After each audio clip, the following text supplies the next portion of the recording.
seventh house. Hello and welcome. All right, today we are continuing our house series with the seventh house, the house of partnerships. And this will be our third time recording.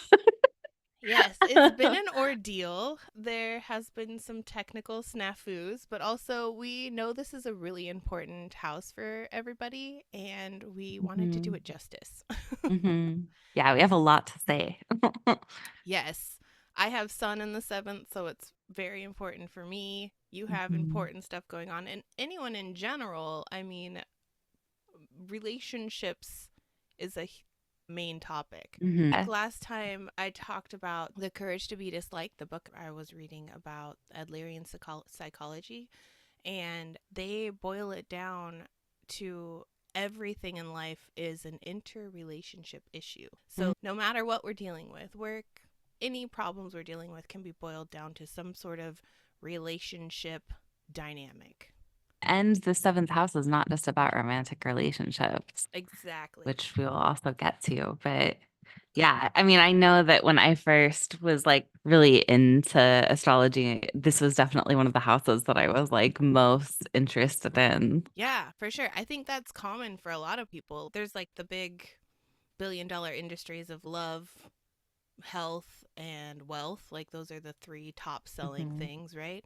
And so when we're talking about love relationships, people definitely dive into the seventh house really quickly. But yeah, any relationships for sure. hmm So we're going to go about this episode a little bit different than our episodes in the past. So if you've been following us since our 12th house episode, because we started with the 12th house, it's going to be a little bit different. I will throw in some of the technical stuff before we get started, but then I think we're just going to start talking about more personal examples and more examples of how the seventh house can play out in all sorts of relationship dynamics. hmm Hopefully, that'll be a helpful format for everybody. Okay, we talked a little bit about angular houses in our fourth house episode, so go back and check that out if you haven't listened to it yet. But basically, the first house, fourth house, seventh house, and 10th house are all angular houses. And basically, that means that these houses make that nice cross of matter in the chart, and they're very sensitive points because your ascendant basically sets the tone for your whole chart, like we've talked about. And so anything hitting that degree point of the ascendant will automatically ripple effect into the other three houses in a certain manner, making the chart really sensitive. But because the chart is set up with the ascendant being the first house, then the descendant is automatically in the seventh house. So that when we're talking about the seventh house, it it is very relationship focused because the descendant represents the others or the other, something outside of you, right? So it's always going to be in the seventh house in our system, and it's not going to be moving. So it's more potent there, I guess. So I think it's a really good thing to remember that the first house and seventh house are super, super sensitive points, and that the descendant will always be the descendant point because it's a degree point, much like the ascendant, right? We're not talking about the whole rising sign, it's just the ascendant. Whereas in the seventh house, we have the whole seventh house, but we also have the descendant degree point. So the seventh house automatically brings in this opposition dynamic and this idea of balancing, hmm this idea of a push and pull hmm type deal, like us versus them, me versus the other, me and the partner, whatever aspect you're looking at. And it really brings in this key idea of like, how do I relate to somebody else? hmm And when you're thinking about this balancing, right? We have two ends of the spectrum. The seventh house has an affiliation with the natural zodiac with the sign of Libra because Libra is the seventh sign of the zodiac, and it has an affiliation with Venus because Venus rules Libra. So, bringing in those, Venus is about relationships and love and harmony, and Libra's about balance and the opposition aspect, right? And so, all those things come into play when we're looking at like the technical side of the seventh house. All right. Now that we got all that mumbo jumbo out of the way, let's get to the juicy stuff that everyone's been waiting for. Okay, relationships. What do we have to say about relationships? Oh boy. What don't we have to say about relationships? Um, Yeah. One thing that we have talked about now, this will be the third time that that I have said this, but because we tend to look at the seventh house, oh, we want to know more about relationships. Let's look at the seventh house. But we've touched on this like in multiple episodes. Every house can have an effect on any aspect of your life, just in different ways, right? And so if we're looking at this, like looking at relationships, like the third house is sibling relationships, or the fourth house is your home and your family. And so that might affect those relationships there.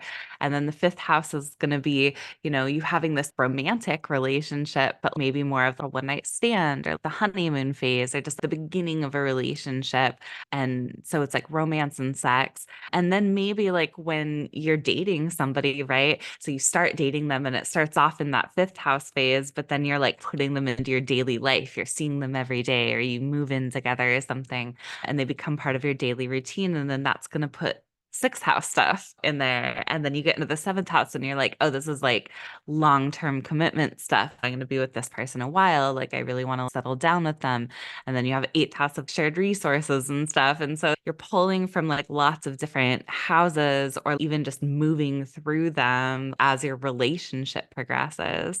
And because it's not just romantic relationships in the seventh house, it's business relationships. You can look at that too, because it's, oh, fifth house, here's my like really great creative idea. And then it's like sixth house is, I'm going to start working on this every day. I got to put it into like my daily work and habits. And then seventh house is you're signing the contract for this job because of this great idea or this book deal or whatever it is, right? So you can look at these things more like holistically. So if you don't necessarily relate super strongly to your seventh house, it might be that like the relationship isn't like in that phase. So, Yeah, really good point. Yes, we love talking about the chart holistically for sure.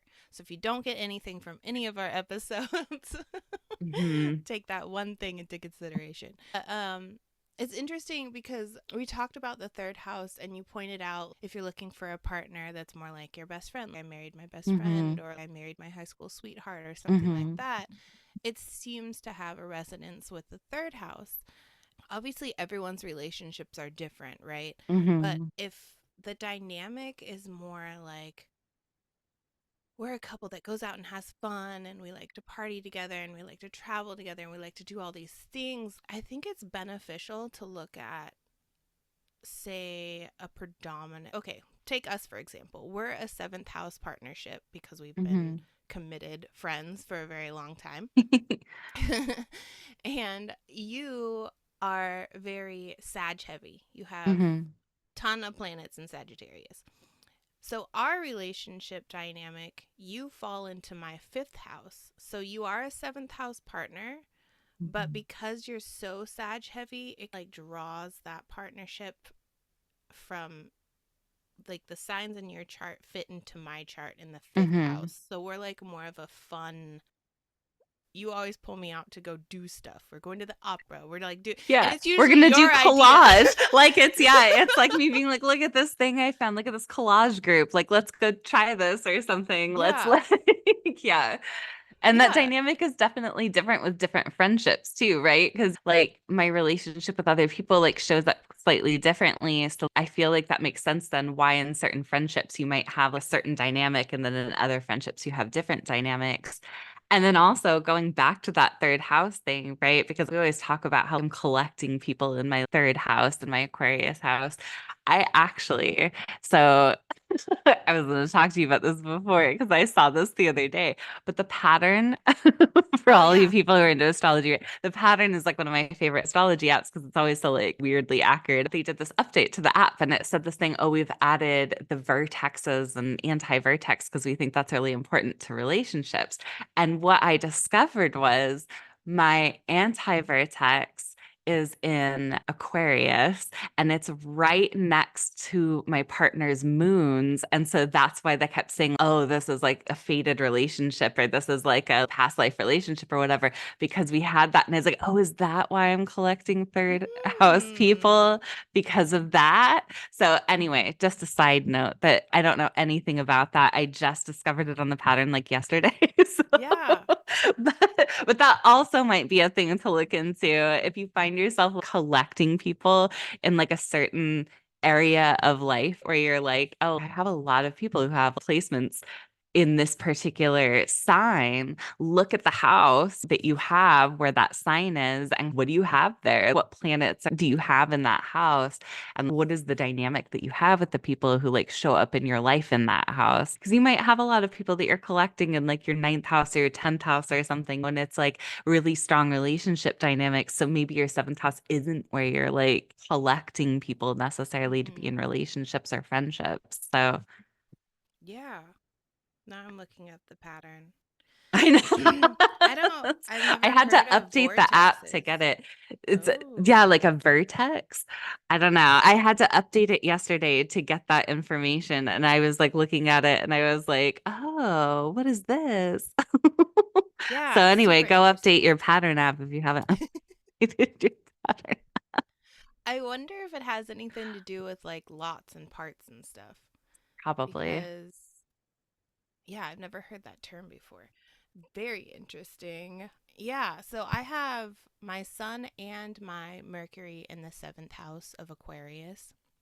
I tend to, yes, collect third house people, which would be Libra in my case, which we talked about in the third house. But I have been seeing more people with Mercury heavy. Now that I know astrology and I can pull Mhm. charts and I can see the archetypes better played out in real life in people, I do have a lot of Mercury type people show up in my seventh house. My current partner is a Libra sun, but very heavy Mercury, Gemini rising. And I collected him. I collected him in my third house. And then he moved to my seventh house. And it's still relevant because there's that Mercury there showing, okay, mercurial influence in my partnerships. I also have that because Gemini is my seventh house. So I Right, have yeah. a lot of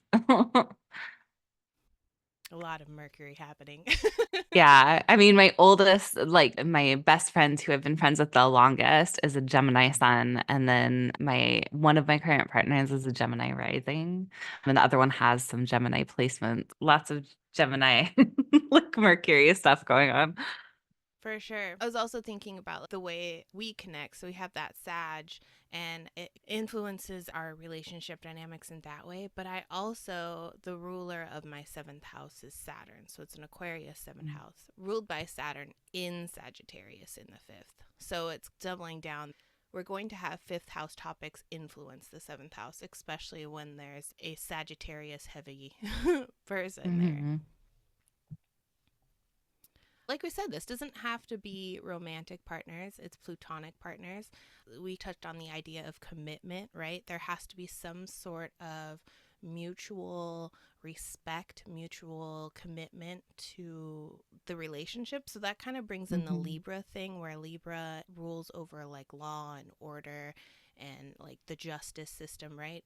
So that's where marriage comes in because marriage is like a contracted relationship, but Mm-hmm. you touched on it can be business partners because you sign the Mm-hmm. contract for business Or from even a for just business like owner. work, like I always had to like when I was still working, well, even now, I have to sign a contract like every quarter for my job for the classes I'm Mm, going to teach and stuff. And I used to have to do it yearly when I was full time. Yeah, any kind of because usually you have to sign something when you start working at a place. So I feel like anything that's like that kind of legal sort of like binding relationship, I guess, like yeah, signing a lease exactly. together, right? If Yes. you have like roommates or like friendships, we used to live together together, something like being on like a lease together or anything like that is also going to be like a contractual relationship. So, That's a very good example. I didn't even think about that, but it's perfect. Yes.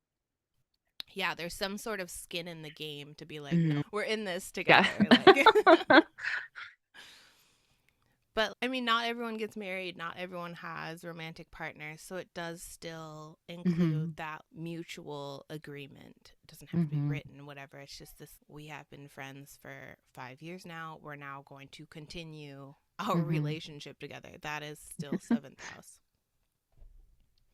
And it's hard for me to think about other charts also, which is it's beneficial that obviously you're here because for me so much relies on the fact that my seventh house is Saturn ruled, and Saturn being like that restriction, that like hardcore long term commitment Saturn, right? So like it makes hmm perfect sense for me the way my chart's set up. But having another perspective of not Saturn ruled seventh house hmm is helpful for me to grasp too, because I forget what we were talking about in another episode, but it's just like the sometimes just the way your chart is set up filters. Oh, I was talking about Pluto in the fourth and saying, oh, your fourth house can deal with endings. But that makes sense for me because Pluto is like death and it's in the fourth. So that's like hmm endings automatically. So I try to like look for, this is a good tip for people starting out for charts too. Look for the pattern or the hmm signifiers in different areas to reinforce the idea, right? hmm So, like for me, relationships are really important to me. They're important to everyone. But why are they so important to me? Because not only my sun is in the seventh, but my sun is my chart ruler because I'm Leo hmm rising. Like all these little pieces of information ultimately just reinforce and reinforce this idea of, okay, this is going to be a solid theme in my life. If anyone's looking for more context, I really encourage people to find those signifiers other places in the chart, because if the theme's big enough for you in this lifetime, I mean, I'm not a huge past life reincarnation person because I just don't know. But like in clearly we're in this life. hmm And the birth chart speaks to that. So there's going to be multiple ways that theme is going to show up in the chart for you. hmm Yeah. Yes. Which Like, we'll get into when I start talking about my seventh house because there yeah. are many ways that it shows up. Oh my God. Oh, I wanted to touch on going back to the idea of the ruler or of the seventh house, or even the planets in the seventh house kind of pulling in other house topics. I think it's really beneficial to look at what houses are ultimately affecting your seventh house in a way that like is reinforced, like we said, right? It has multiple things pointing to that theme, because you can find context clues, say the rulers in the 10th house or hmm the rulers conjunct the MC. Maybe you'll meet them at work or your hmm boss will introduce them. There's some sort of work element that's added to the mix of your partnerships. Or maybe you're just a heavy serial entrepreneur that has a bunch of partnerships lined up. Like it doesn't have to be romantic, like we're talking about. Or maybe I'm wearing my dog mom shirt today, not on purpose. I saw my reflection. I was like, oh, dogs. Maybe your ruler's in the sixth, or your ruler's in a sign, say Leo or Taurus, that can deal with animals. Maybe your relationships, your predominant relationships, will be around your pets or, say, farming activities. Don't want to be too stereotypical, and I come from this background, so it's okay to say. Just kidding. Don't ever say that, folks. Um, but like farm life, I grew up with horses, right? And there's a certain, with dogs as well, there's a certain like relationship bond there that is really significant and probably more overlooked if you're not animal people. But if there's significance in the chart that's like Taurus, seventh house, who knows? But like significant animals, right, hmm will play a big part in your life. Just trying to give other examples of not romantic relationships and partnerships Hmm. that would show up in the seventh house. Or like a connection with the third house. We talked about marrying your best friend type deal, but if we're talking about third house, maybe you're like your neighbors are introducing you to people, or Hmm. like your siblings are helping you, like fixing you up on blind dates or something random.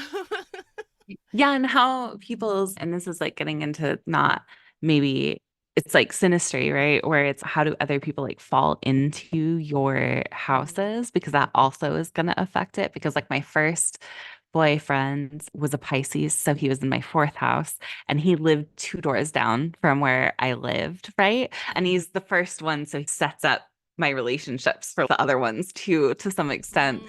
And Yeah. then my second relationship was a Cancer, so my eighth house, and he was the first guy I ever lived with. So shared resources, right? He was the first person that I ever moved out and lived with. And then I've had Taurus partners, and my Taurus partners become a really big part of my life because they're there every day. So we not only live together, but I see them a lot throughout the day, both my ex and then I have a partner currently who's a Taurus. And so they tend to like dominate my daily routines because I'm seeing them. I guess you see all your partners every day, but the ones who I have for a Taurus, I see for large portions of time every day. It's not Yeah. just after work or something. They're there all day with me. And my dog is also a Taurus and he's there with me every day. And then Jealous. and my other partner who's a Virgo, which is like my 10th house, right? I quit my job because of him being able in part to help support me and like I was able to like move because of him. And so my career change was really drastic because of that relationship specifically. None of those people are Geminis, right? So if you're like looking at your chart going, oh, well, I'm going to find somebody who's going to fit into my seventh house, like not necessarily. I mean, like he's a Gemini rising, but that's not like a planet that's like in one of my houses or something. And so it's like those placements may be there, but they may not be like their sun sign or something, right? So you don't necessarily want to just look at like how somebody's going to fit into your seventh. You might just look at where are they fitting in and how is that affecting like our relationship. Ooh, very good. Very good. Snaps for that one. Yeah. Because, yes, it's very easy to fall into the trap of the literal, I'm looking for a Gemini. I can only be with a Gemini. Like, Hmm. even like, where is your Mercury? In my first house in my yeah, which is it's been like an interesting thing because like I would go on to the sites and they'd be like, oh, look at where your seventh house ruler is, that's how you're gonna meet them. And I'm like, I'm gonna meet them Well, through you were myself. being yourself. No, yeah, you were being It's yourself like- when you met them. I Like, mean that's yeah, yeah, no, that makes perfect sense. And Sag, it is your first house, but it does speak to this fiery, like, to me screams like pleasure and freedom to do your own thing, even though like we're hmm. mixing in Leo and Sag, but like all fire has some element of enjoyment of the authentic self. And that's what you were doing. You met them online, like in down recreational time, and you were Hmm. being yourself. So that fits for sure. And I met my Taurus ex at work. My Oh yeah, that's what I was gonna And bring that's up. my sixth because we worked together Yeah. initially, and that's how I met him. Whereas the other two, my first two relationships I met on the speech and debate team at school, which is big communication heavy stuff. Mm, So that also factors into the Gemini communication. When I was at work, I was like yeah. having to communicate because I was selling stuff. I was selling CDs because to let you know how old I am, we met because I was working at Sam Goody slash FYE. So What is that? I've never heard of that store before. So And we're aging ourselves. But no, yeah, when you were bringing that up, when you're saying I'm around them more, Mhm. yeah, we worked in the mall. Like Mm. you're in the same vicinity and then also spending your outside of work time with them. Yeah, they're around all the time for sure. So if you if you look at the birth chart and you're looking at the ascendant on the eastern horizon and then across the whole horizon. So you're like standing out looking at the world, right? From where you are. And the furthest point in land you can see is descendant. Like Mm-hmm. you can look up at the sky, whatever, but like the furthest you can travel and see is the descendant. So we're really pulling on this distance factor and this idea of opposites attract, right? And so we're thinking about paradoxes. If I'm way over here in my point of views and my filter on the world and my perceptions, experiences, and I'm supposed to be paired up with this person way over here, completely opposite of me. The seventh house really calls into this idea of paradoxes, and two things can simultaneously be true um, and be valid. When I think of oppositions in astrology, or if I think about opposite signs, because everything's a wheel, right? Everyone has an opposite. I think of not so much the two endpoints, but it being this spectrum. And there's always, it's like a tightrope you have to walk. There's always going to be some sort of compromise needed for both parties to Mm-hmm. balance out and, Like complement each other. yes, complement each other. Exactly. One person will fill in when somebody says this person completes me, right? Like Mm-hmm. the one person is filling in where the other person is, quote, lacking. None of us are lacking. I don't believe that. But, where the lessons we Mm-hmm. need to learn in this life can be triggered. Like seventh house relationships aren't always rainbows and butterflies. We can be very triggered when we You can are have coming enemies up. there. Yes, yes. Your partners can definitely be your enemies. Yes, your partner can, And unfortunately. and the seventh house does speak to, quote, open enemies, right? Mm-hmm. 12th house is where they're hidden away enemies. There's people out to get you but are behind the scenes kind of deal. The seventh house are like, you can see them, they're coming right at you. And it can be very triggering. Just thinking about this teeter totter of having this give and take in relationships is always going to be something the seventh house is going to bring up. So, like your open enemies can also talk to just your competition.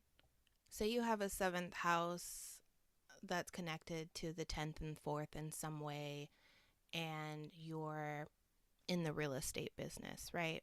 So normally real estate agents are like individual people. I mean, sometimes they have Mm-hmm. agencies that they work with, but for the most part, it's a very solitude career.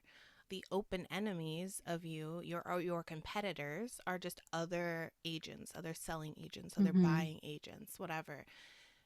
And so not only do your clients, the people you are working on one-on-one relationships with, they show up in the seventh house, but your competitors and other real estate agents that are in your industry also show up in the seventh house, because these all kind of play into the dynamics of your field. So sometimes opposites attract, opposites are good together, like we're talking about. Ultimately, they're always good for each other, but they don't always feel that way initially.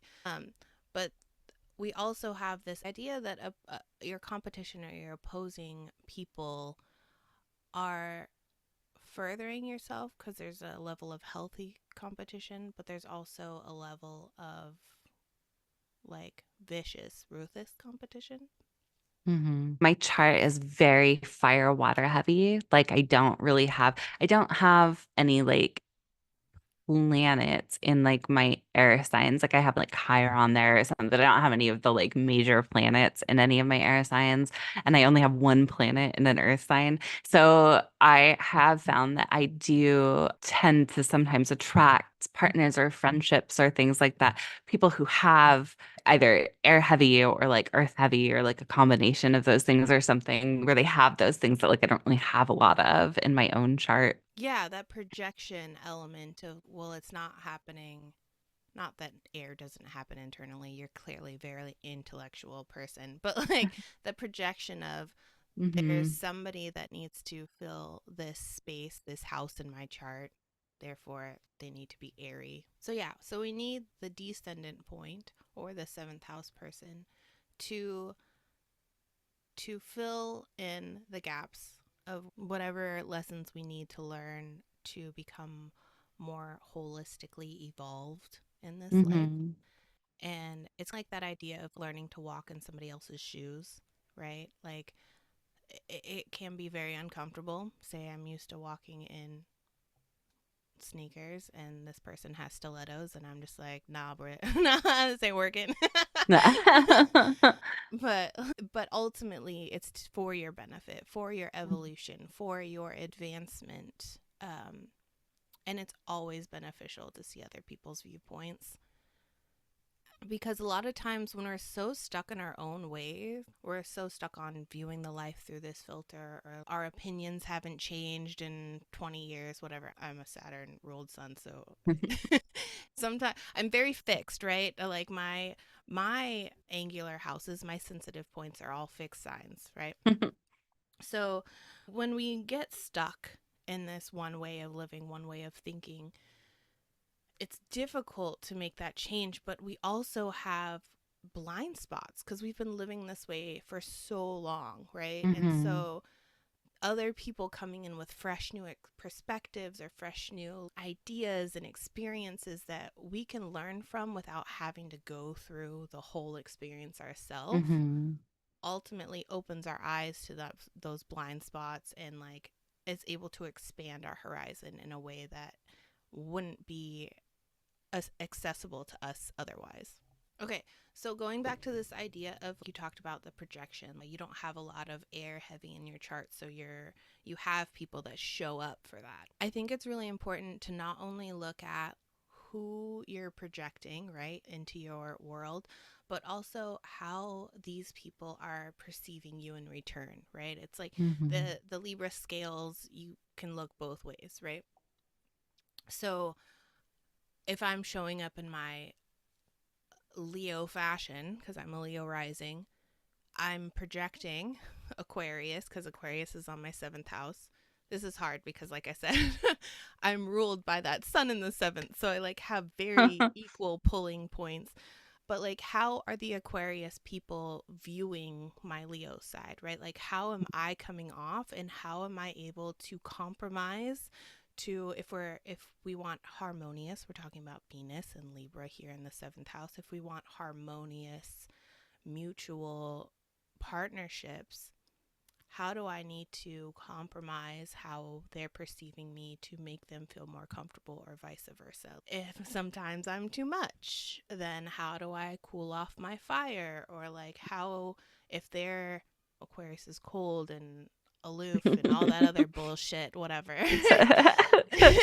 If they're being too cold and standoffish, like how am I able to pull them out of their shell and being like, hey, let's go party, let's go to a comedy show and laugh? Like, how am I able to play with that dynamic of the push and pull, instead of just looking at what we're projecting, looking at what the projections are also, how they perceive us or how they experience us, and how we can show up in a manner that's more complimentary, more pleasing to them, right?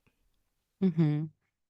It's really hard because I've said this before, but I was very happy learning that I'm a Leo rising, because all my life I'm like, you're an Aquarius, you're aloof, you're standoffish, you're distance, you're cold. And I'm like, I've never known myself to be like, I have resting bitch face, cool. But like when you get to know me, I've never felt detached. I'm able to detach from emotions to get what I need to done, but I am a Mm-hmm. very emotional person no matter what.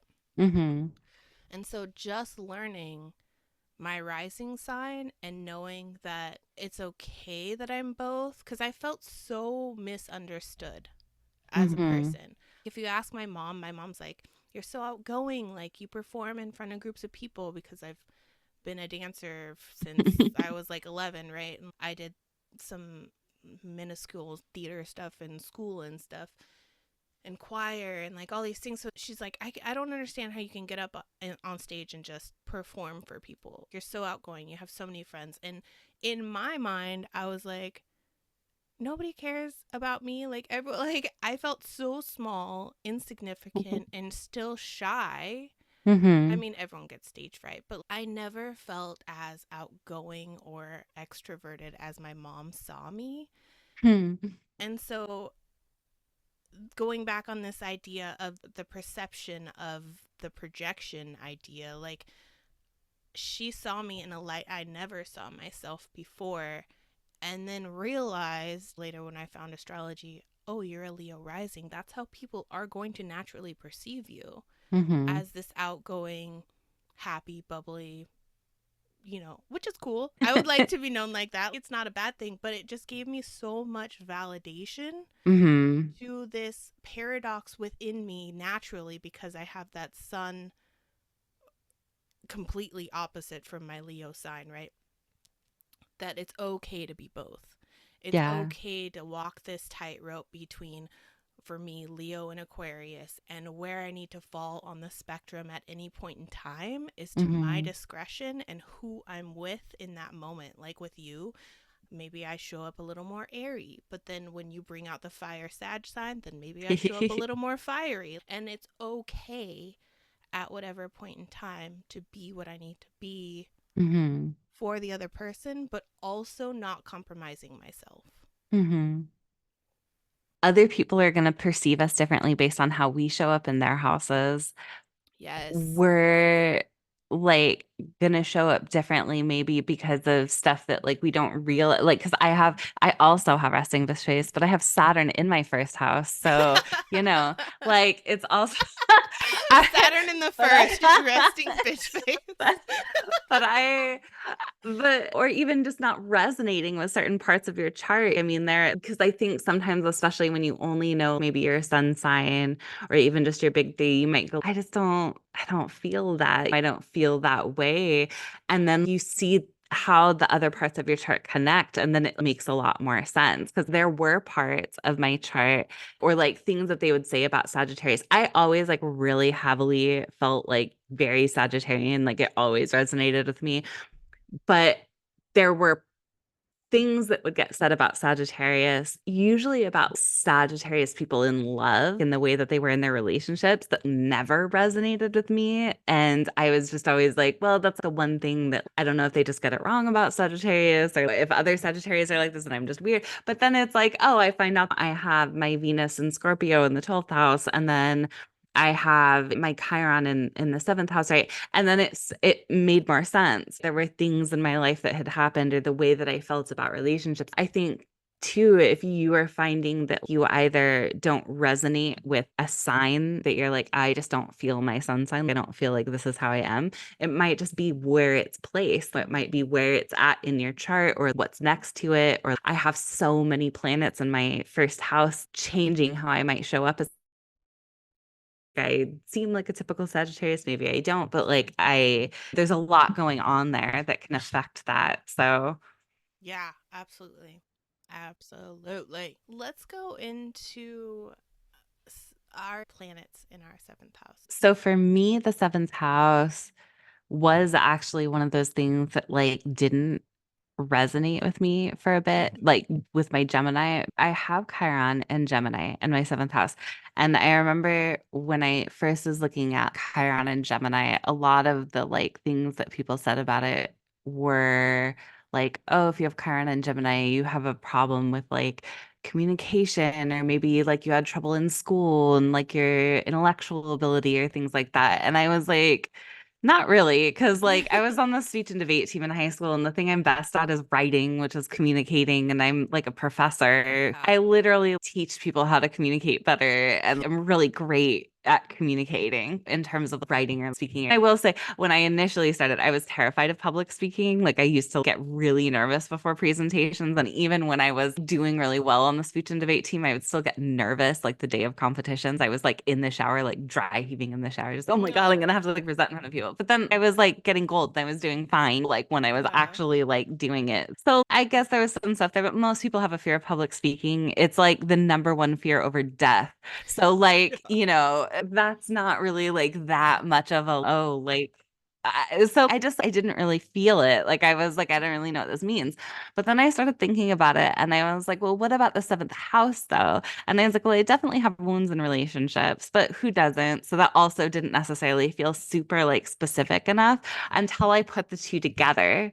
And I was like, but what is the wound in my relationship? And the wound in my relationship is is very Gemini because it's two things. It's one thing is the wound is a bit of duplicity in my relationships where people are not who they initially appear to be, which is a Gemini sort of like a thing. Not that I'm saying that Geminis are like two-faced, right? Oh, hold on. Gemini. Sorry. You were just cutting out. Gemini's two faced. No. Mercury's like, fuck you. Mercury is like, I just said not that I'm saying Geminis are two-faced. My best friend is a Gemini. I know, it's so silly. Okay, let's try again. So there's a bit of duplicity in these relationships. This is the first thing. And I'm Sorry. not saying I'm not saying Geminis are duplicitous or two-faced. That's not what I'm saying. But I'm saying like the sign, right, is like two, it's like twins. And so it can represent like two things, right? And so there's that. And then there's also this wound relating to communication specifically in the relationships. If I look at like my first house and my seventh house. My first house is where my stellium's at. It's a lot of my planets, including the ruler of my seventh house. Mercury is opposing itself. It's like opposing Gemini, it's opposing Chiron in my first house. And it's next to Saturn.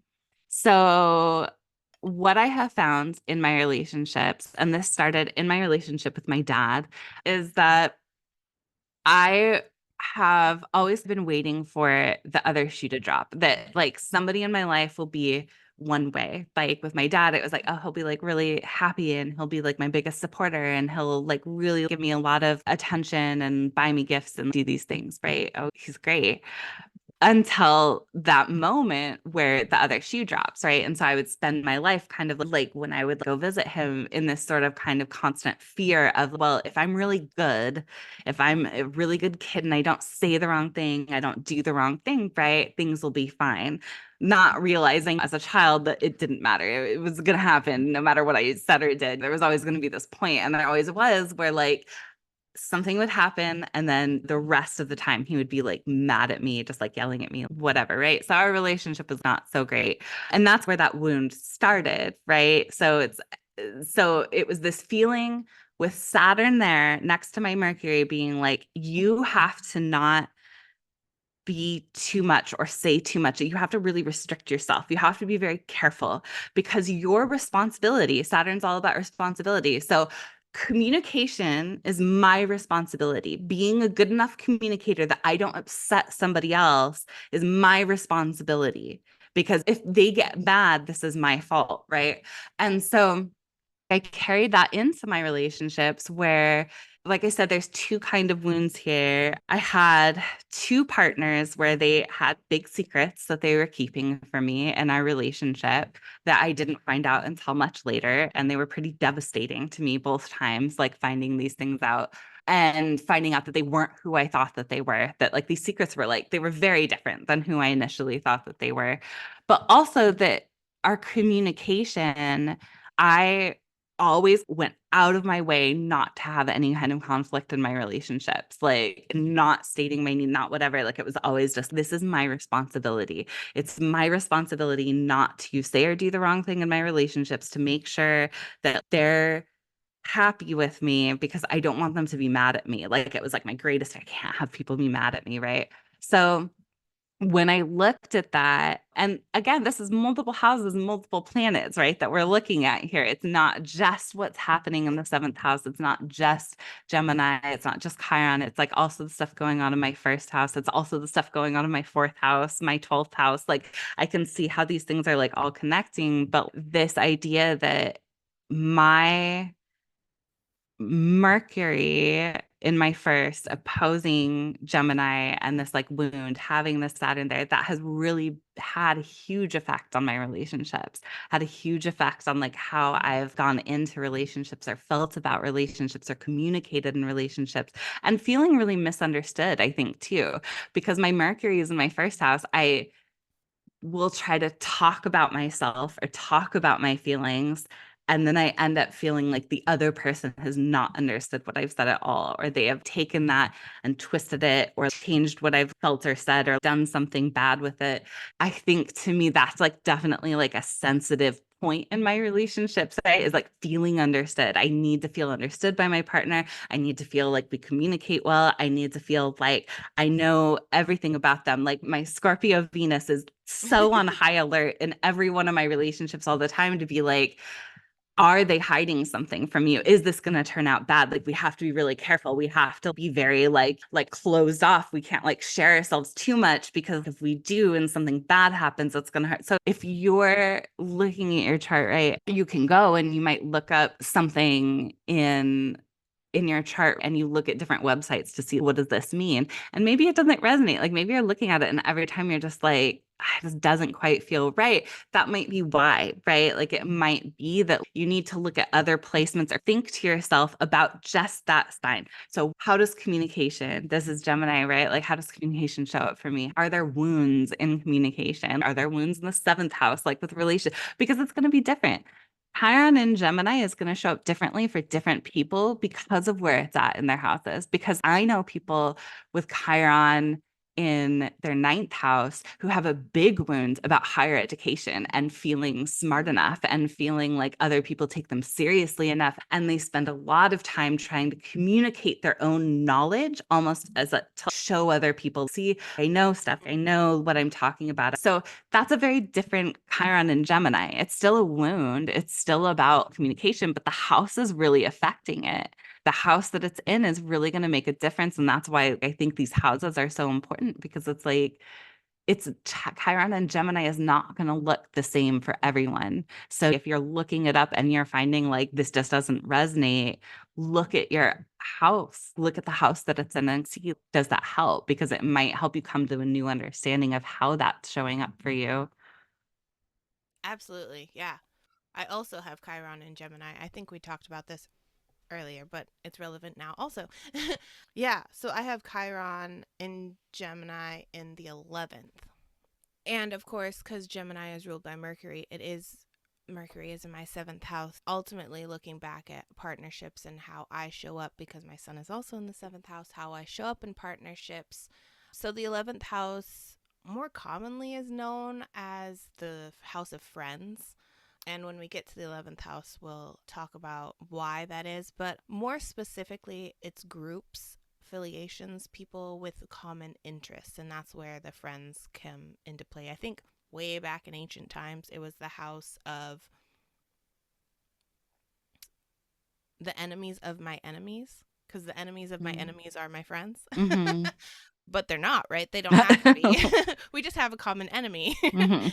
So, more tangible representation of the 11th house is people with common goals or people with Mm-hmm. common affiliations. And so, um,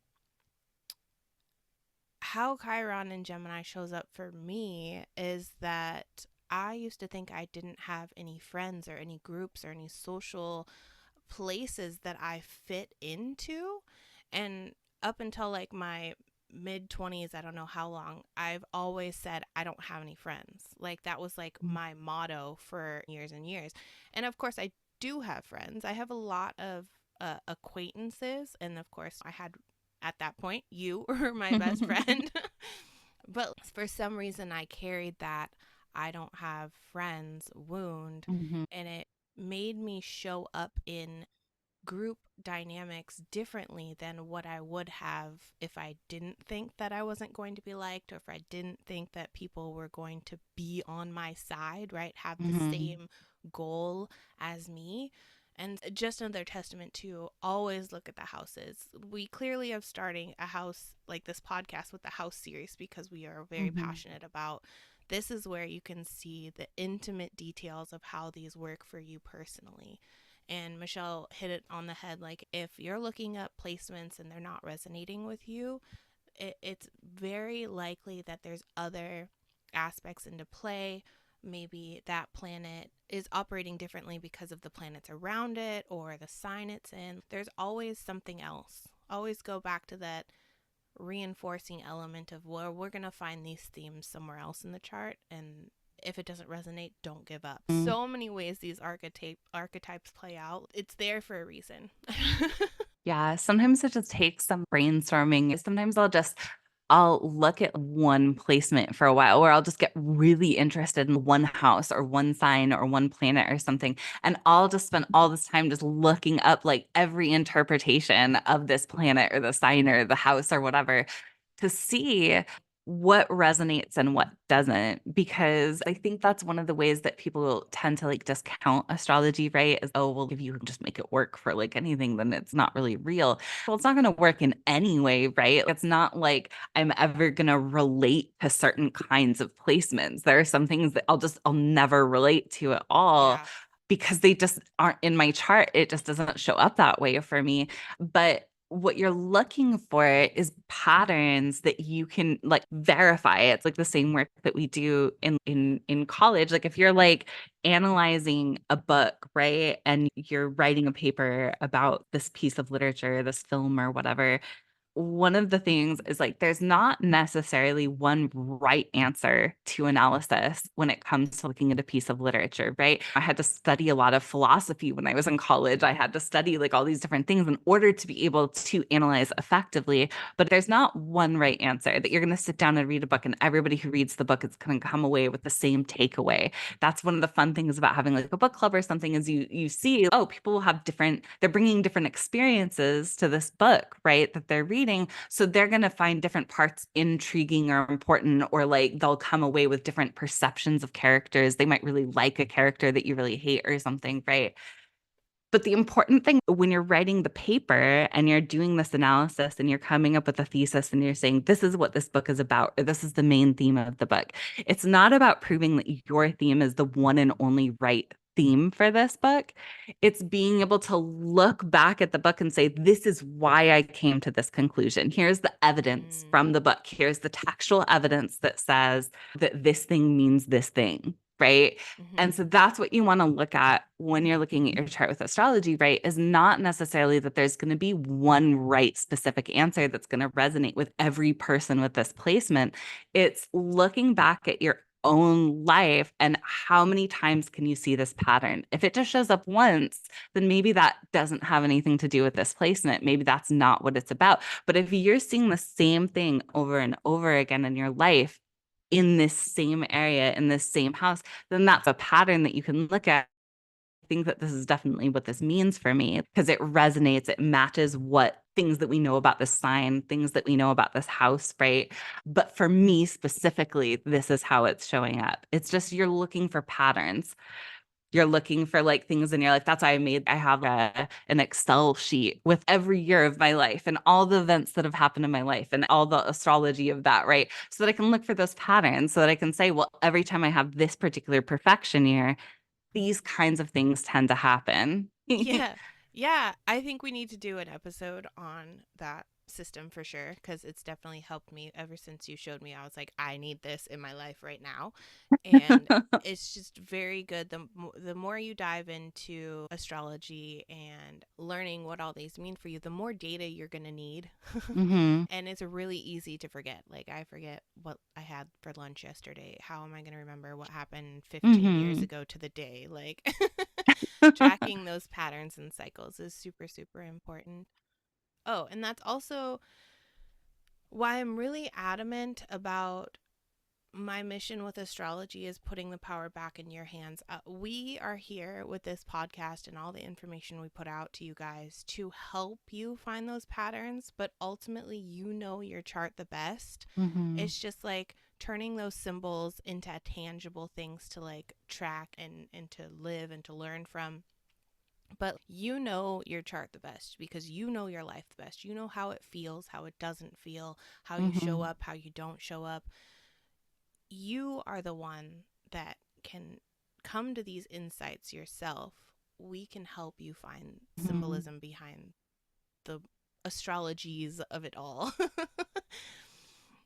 And it's just, you were talking about, it's not a one size fits all for each placement, right? Like, Mm-hmm.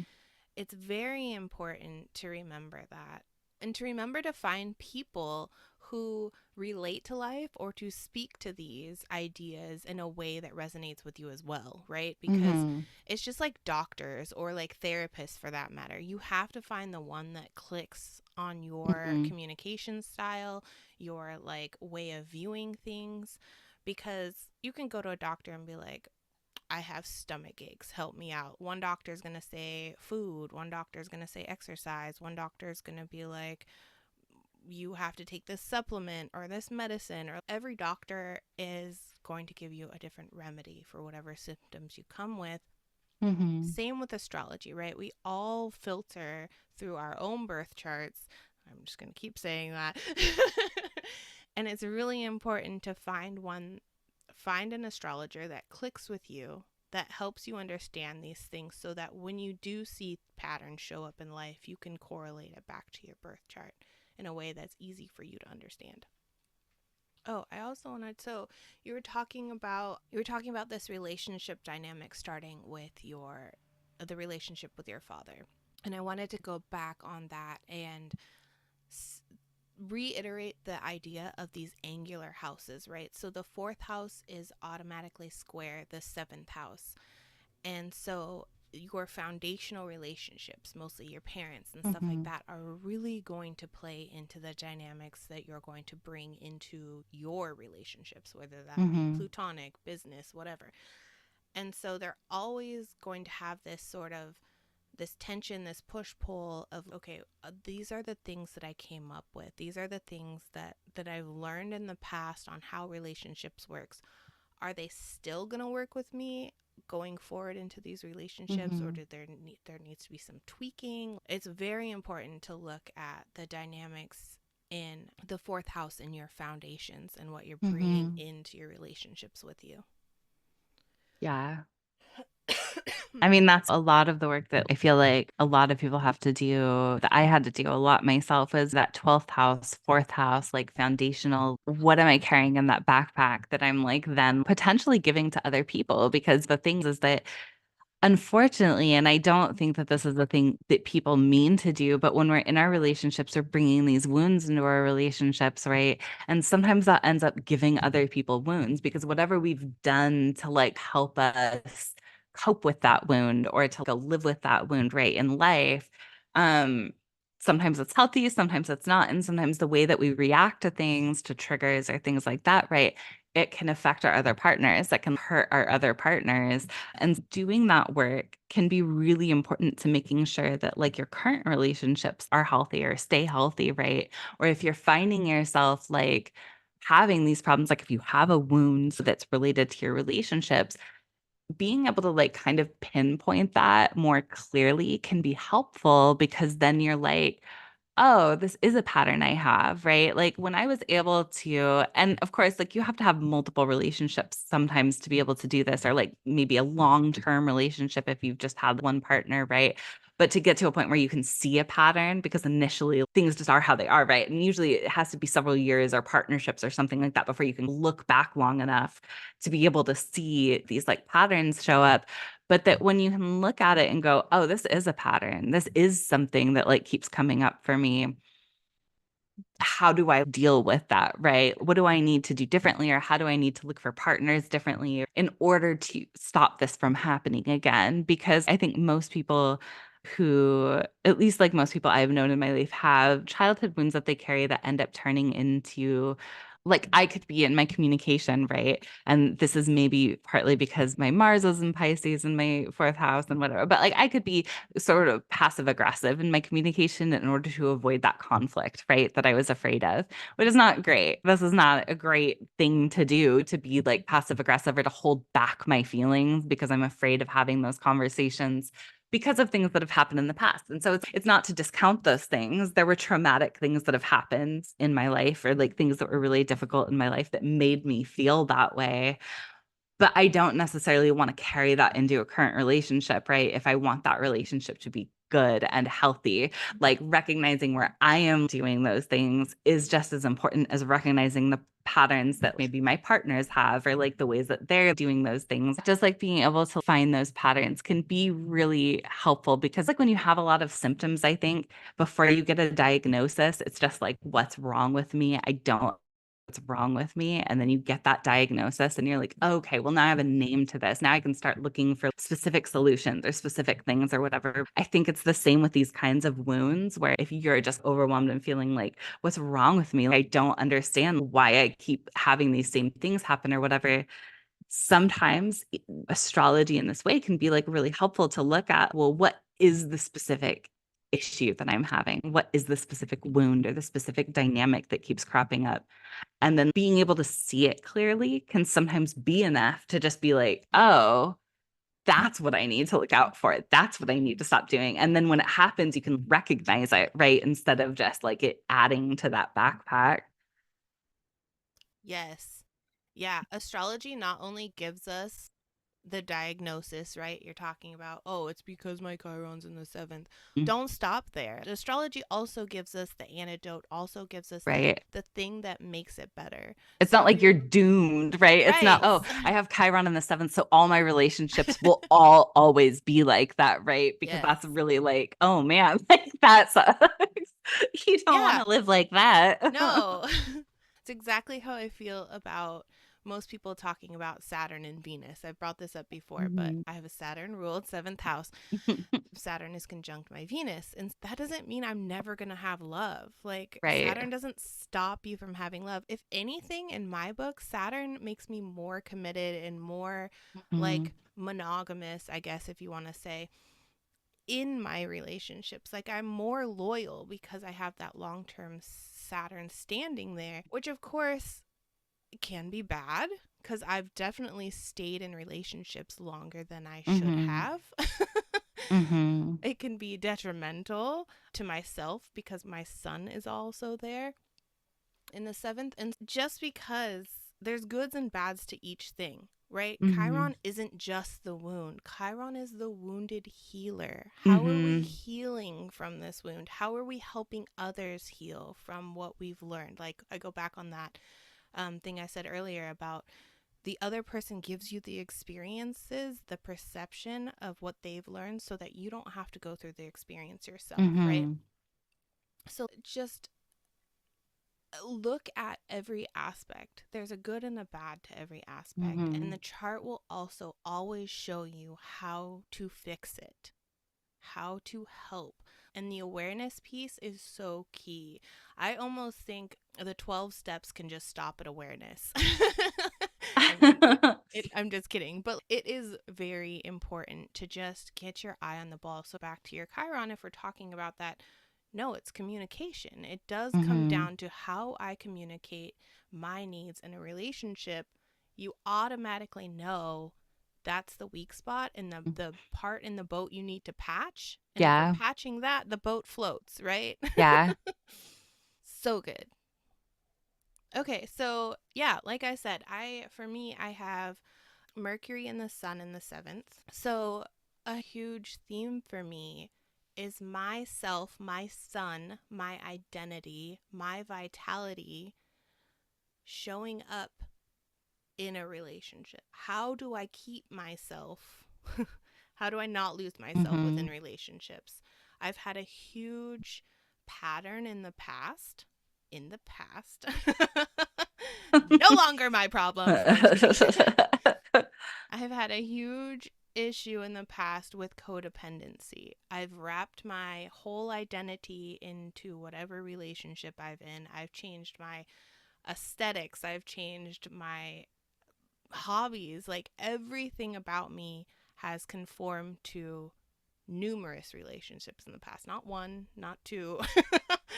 Almost Mhm. all of them, I've had some sort of identity crisis. And then what happens is the relationship moves forward, and if the relationship isn't doing well, then I'm not doing well. Mhm. It comes back on, okay, well, if they no longer want to do this hobby with me, what do Mhm. I do?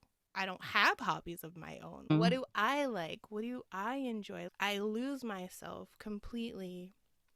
And so the lesson of my chart is, how do I find that partner that allows me to shine and be myself while in a committed relationship, while being part of the team? Mm-hmm. And I mean, that's part of the Leo thing too, right? Leo wants to stand out and be unique, where Aquarius wants to blend in and go with the crowd and be part of the team. How do I make that happen? How do I make both things possible in my relationships? Also, when collecting people, I also think, because Sun is my chart ruler and it's in the house of others, that Mm-hmm. I'm starting to collect other people who are more themselves. I've mentioned this before, but Mm-hmm. who are more themselves. Like, you have Sun in the first. So at some point, you're showing me an example of how to show up authentically within this relationship you and I have. Mm-hmm. And I have a few other people in my life that show up consistently as their authentic self, no matter who's around them, no matter what relationships they're in. I can count on them to be them. And so, not only is this a dynamic internally of how do I be myself, but that planet, the sun showing up in my seventh house, is a projection I'm showing onto others. So I have the antidote Mm-hmm. of, look, Michelle is able to be authentically herself within her partnerships. How am I able to do that? So there's another like antidote to that.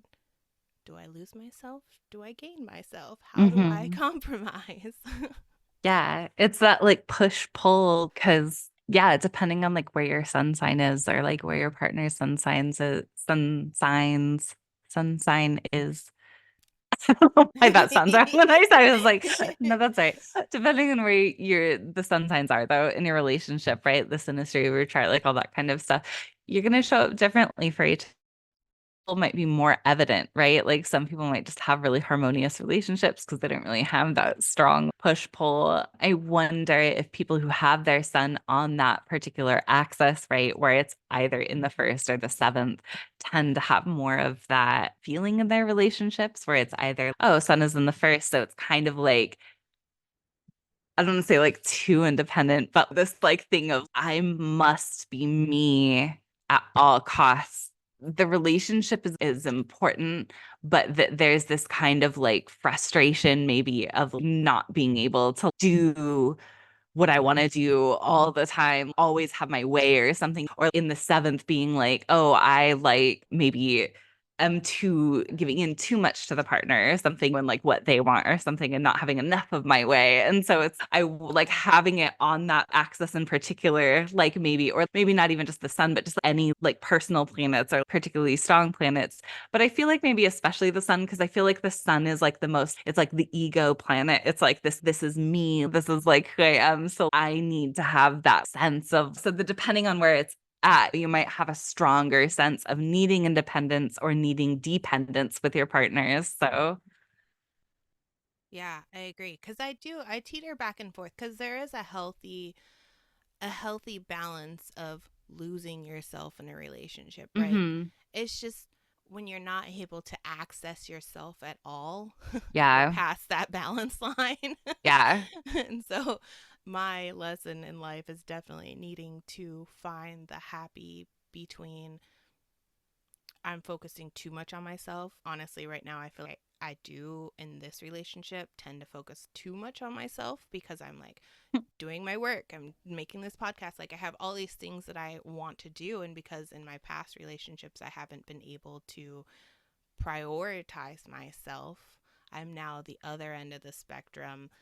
And luckily, my partner now is really supportive of that, but it is a mutual thing. Okay, hmm, am I able to pursue my things now, or is it time to prioritize the relationship?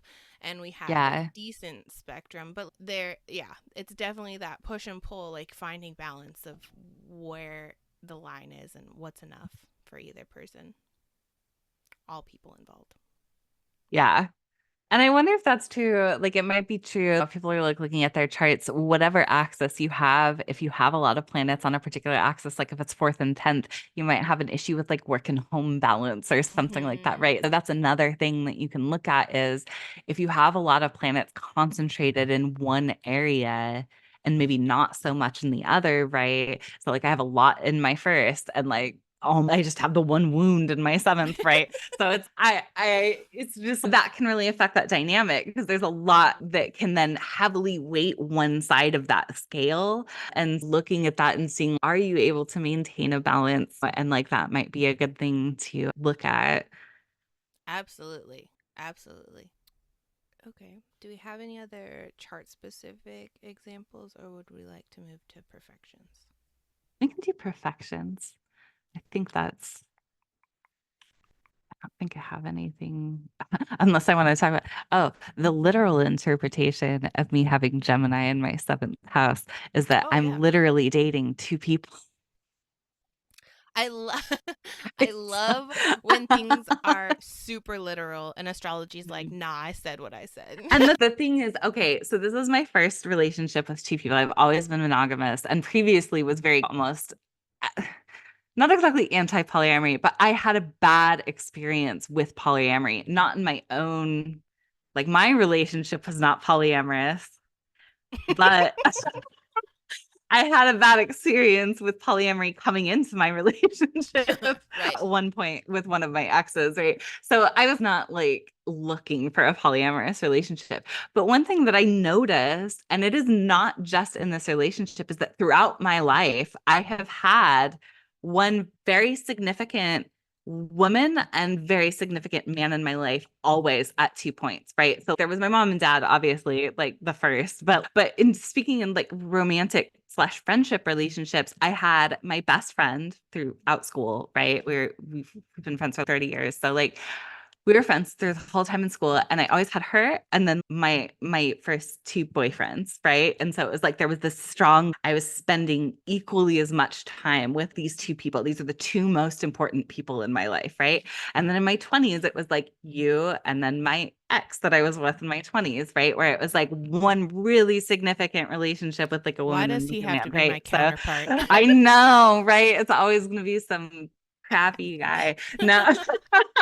But then now it's like that friendship I had with the person who I became like my third best friend, right, in my 30s. Like I have this joke about like I make one friend a decade or something. And so this is my the best friend I made in my 30s. We got very close. We were best friends and we got very close at the same time, though, that I was having a crush on this guy, right? And then the three of us, it was a little complicated, but we eventually came together, the three of us, right? And so I guess in a literal way, having Gemini on my seventh house has been having whether it was romantic or not, a really strong relationship with two people at once always. Like that, like a girl's girl in terms of I always really cared about my female friendships. It was very important to me to have a best friend who was not that I was specifically like, looking for, but it was that was one of the most important relationships in my life always. That was the person that I was spending most of my time with and sharing most of my thoughts and feelings with, really, because my boyfriends for the most part were not it. Mainly because I would try and that was the thing with communication, right? Is that I would try to share my feelings and it would not work out for me. So I would have those two strong relationships and then it eventually morphed into an actual full-blown relationship with both those people at once. So sometimes the things are more literal, right? You can like look at Gemini as being literally two people, both platonic and romantic, right? Or it can be communication. And I tend to like partners who I can have really good conversations with, whether it's friends or the romantic partners, right? If we can have a good conversation, then what are we gonna do, right? I'm always like baffled by my current partner and I we like to watch a lot of reality TV, right? And one of the shows we watch is 90 Day.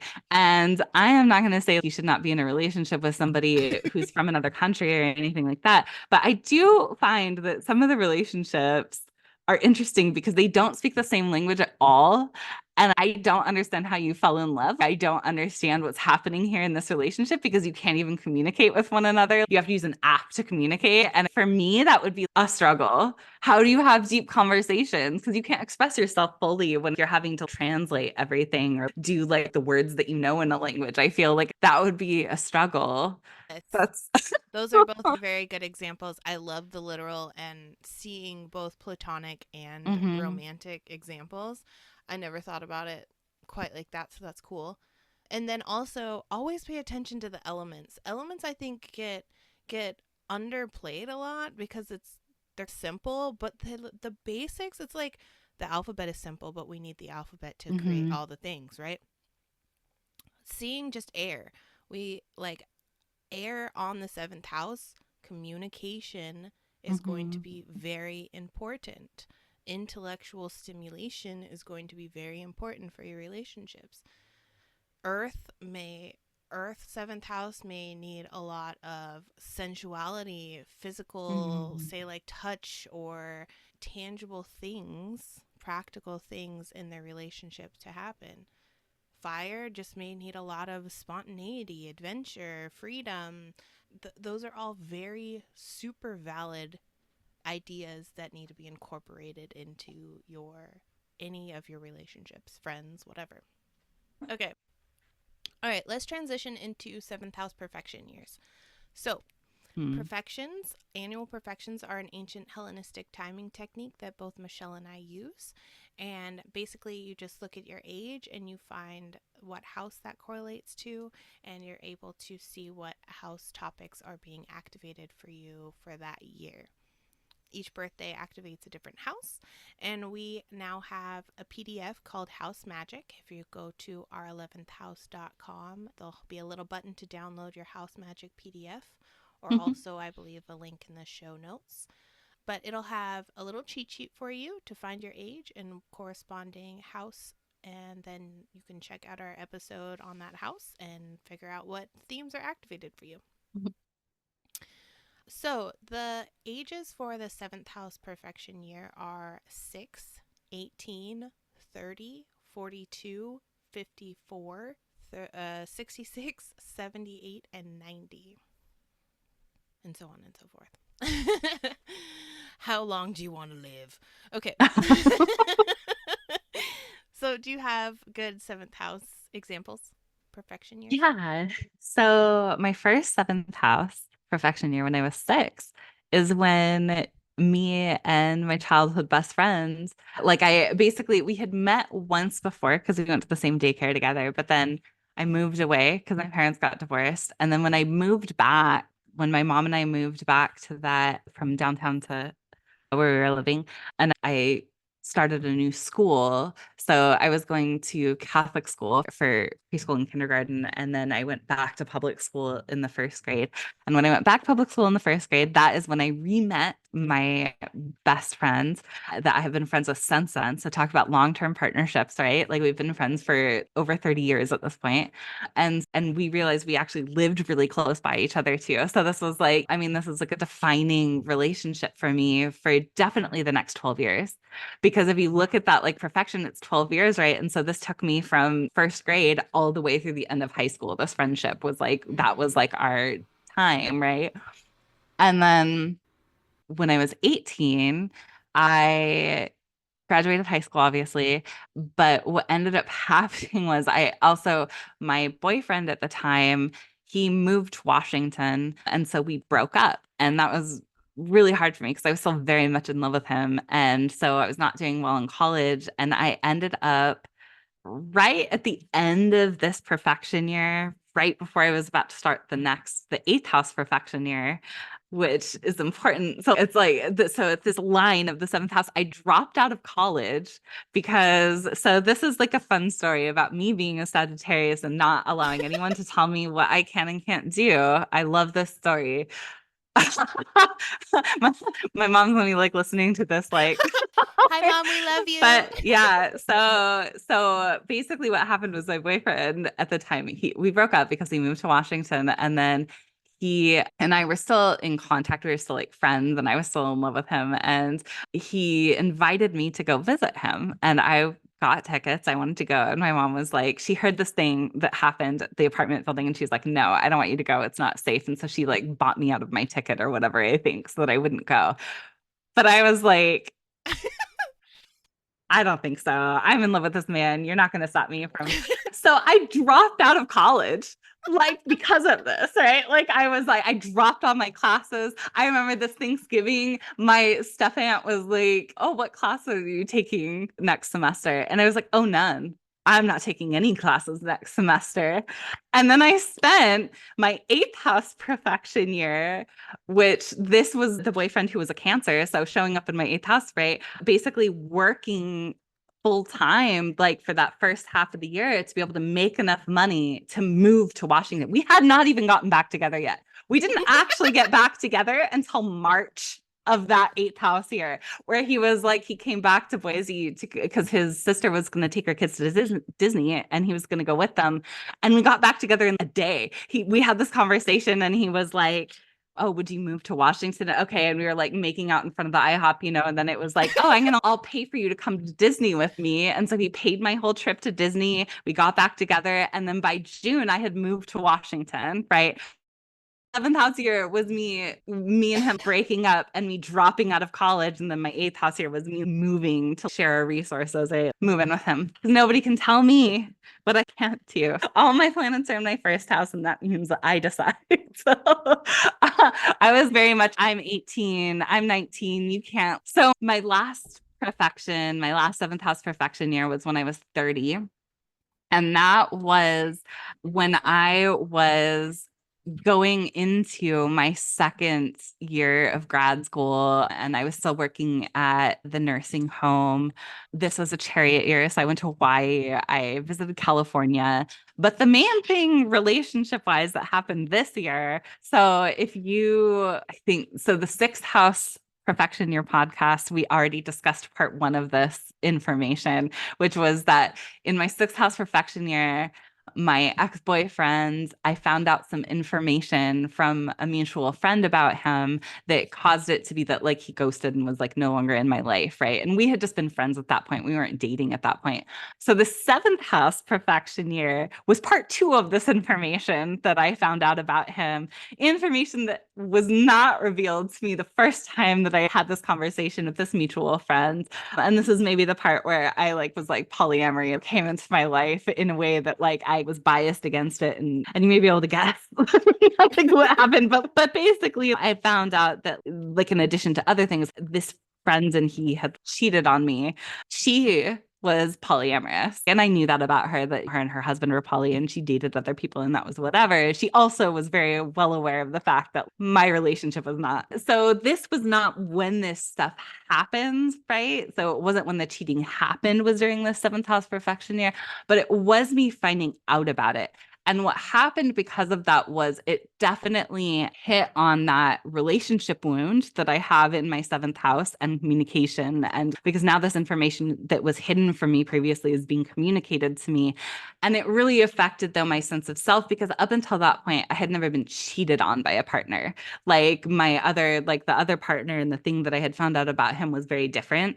And well, it was different and it wasn't, but it was still was not cheating. So very hurtful to me, especially because looking back at the relationship, I had realized that I think he had cheated on me with many people, probably over the course of the years that we were together, or at least had been like looking at other people. And the thing that is silly, and you would know this, right, is that from the very beginning of the relationship, I knew that this was probably going to be a thing because I was told by somebody who worked at the mall that we worked at, but we had a conversation about it. And his thing about this, right, was, oh, well, this is like preemptive. Maybe I do this because I have been wounded in my relationships because my partners have cheated on me. So I was just doing this to cheat on you before you could cheat on me, right? But we stayed together for another 7 years after that initial. So this was like finding out, oh, maybe I should have known. Maybe it was like really obvious. There were signs all along, and I could look back and say that or whatever. But at the time, there were a lot of factors that played into why I did not leave, which is a whole other thing that we don't need to get into. But the point is that this seventh house perfection year, right, was still, even though I was not in a relationship at this time, still somewhat focused on this past relationship that I had. I had found out some very important information about this relationship that I previously had not known. And I wasn't even speaking to him at this point. We had gone a year without even like having any contact with one another when I found this out. But it was still very hurtful. Like it's weird because it was like by this point I was very much over him and it wasn't like I was like, oh, this hurts because I'm in love with you and you did this thing to me. But knowing my past self that had those feelings for him and that he was doing these things, and it still set me up to have this feeling of once again, like people are doing things behind my back in a relationship that I don't know about, and they are not who I thought they were. And this is very hurtful to me and adding to this wound I have about what happens in my relationships. So, yeah, those are my seventh house perfections. I'm looking forward to 42. Well, you have a better relationship now, so it's going to be better, I'm sure. Yeah. Yeah, I like the correlation with Gemini and communication and the fact that your Venus, which when we're talking about romantic relationships, we want to Mm-hmm. look at Venus as well and add those in, and that Venus is in the 12th house of hidden information. Mm-hmm. Um, and then also the correlation with your seventh and first, hearing this information come out and like what does that mean about me, right? Going back to the Yeah. first house, what does that mean about me? What is that like? How, of course, you're going to take news like that personally, but Mm-hmm. I feel like in the first house, it's more of what's the meaning behind that? Like, what I is mean, the it's meaning for me? definitely something, having the seventh house ruler in my first house. Because for a long time after this relationship until my next, I had a long gap of I didn't date. I didn't like, and it wasn't necessarily intentional. I wasn't like, oh, I'm not going to be with anyone after this because it was too hard. I definitely wanted some time off, but not nearly as long as I got. By the time that like I got into this relationship, I was, oh my God, maybe because I was looking at my astrology and it was like, oh, my North Node is in Aries in my fifth house. And so my South Node's in Libra. And I have a Chiron in my seventh and so much stuff in my first. And I was like, maybe it's just I'm not meant to be in a relationship. Maybe that's what it's telling me, right? And I felt very unlovable for a really long time. I felt very much like I could not access the romantic parts of myself, or that when I tried, in theory, in my head, right? And I feel like this is more about my Venus, but in theory, in my head, I'm like, oh, I can think about how to be sexy or how to be romantic or how to do those things. But then in practice, I have a lot of struggle implementing that. It doesn't look that way when I actually try to do it. And so I think that, yeah, there's definitely a wound there that in the seventh house, but that's coming back onto my first, like going, I feel like there's something wrong with me because I'm always the one to get broken up with. I'm always the one who gets left. I'm always the one who like is left holding the bag after I find out that this person is not who I thought that they were. And they were keeping these like really big secrets from me or doing bad stuff behind my back. And it made me feel very much like I couldn't trust myself too, that if I am always finding this stuff out, after being with a person a year or 7 years or however long, right? Maybe I'm not good at knowing who's a good person because, like, how is it that I'm finding this stuff out so late in the game or something where I should have known better, which then puts my Venus on this high alert of, like, yeah, you should have known better. And I'm going to protect you this next time. I think one of those things, again, that all these things are interconnected, all these different spots in the chart, but it can definitely make you like, your relationships are not just going to affect your relationships, right? They can affect your sense of self. They can affect your creativity. They can affect your job depending on what's going on with it. Yeah. I also really like you touched on meeting your first best friend and it Mm-hmm. being that 12-year cycle. For the Mm-hmm. most part, I mean, obviously you're still friends, but like the Yeah. predominant part of your friendship. I like the idea because you were also saying I get one good friend a decade. Yeah. This idea of perfections activating a certain house, bringing in those Mm-hmm. people for that cycle. And okay, this is going to be so we're talking about seventh house. This is going to be my predominant partner for the next 12 years. It doesn't always happen like that, obviously, but I like the idea of cycles because then it also gives validation or gives like closure for people who fall away for a season. Mm. Okay, you're not going to need this person, this projection, right? We're projecting our houses out to the world. We're not going to need this projection in this time of our life. They might come back Mm-hmm. later. That's okay. But it's okay if they're not predominant in that cycle, I guess is what I'm getting at. I mean, we had a 12-year cycle too, because I met you in an eighth house perfection year because it was that next year when I like moved to Washington, right? So we met in an eighth house perfection year. And then I moved in an eighth house. My next eighth house perfection year was when I moved back to Idaho. So like we Hmm. also had the 12-year cycle of when we were actually like actively like in each other's lives like all the time, where we were able to see Yeah. each other a lot more because we lived in the same place. So it's like I tend to have these like things on like 12-year cycles. Yeah, definitely keep track of how long things last. I mean, when we're talking about 7,000 partnerships, there was a run for a while where my jobs, I partner with a company, right? I partner with a boss. My jobs would only last 2.5 years. And it was consistent though. I never planned on Mm-hmm. leaving after 2.5 years. It just, that was the cycle I was in. Mm-hmm. Or say Venus cycle is 8 years. So if you hit a 8 year mark in your romantic relationships and then all of a sudden like you're in another 8 year, you're in another 8 year, like those are patterns to pick up on. And if you pull in the clues of, okay, well, this is related to the Venus cycle. Is Mm-hmm. it about the way I'm attracted to somebody? Is it about somebody's attraction to me? Is it about my aesthetics that needs to change? Things that, what is playing into the fact that you feel you need to cycle through these relationships or they're Mm-hmm. naturally on this pattern? Just good pattern mapping, I guess. Okay. Mm-hmm. So for my seventh house perfections, my parents got me into swimming when I was 3. And so from 3 to 6, I was in like swim lessons.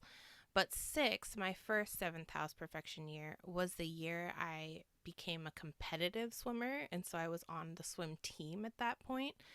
And what brings in this idea of partnerships is that my very first coach that I met for that swim team when I was 6 ended up being super important. Ooh, 12 years. Yes, 18 is when I graduated, right? Mm-hmm. That original swim team when I was 6 disbanded before it was 10. I don't remember how many years it went before I was 10. So then I bounced around to different other swim teams in the area and had different coaches and stuff. But I met her and her family. She had 5 or 6 kids. I don't know. There was a lot of them. I met them and became really like they were committed people in my life. And then when I came into high school, our high school didn't have a swimming pool or a team, and I didn't know at the time, but she was the coach for the high or our rival high school. Oh.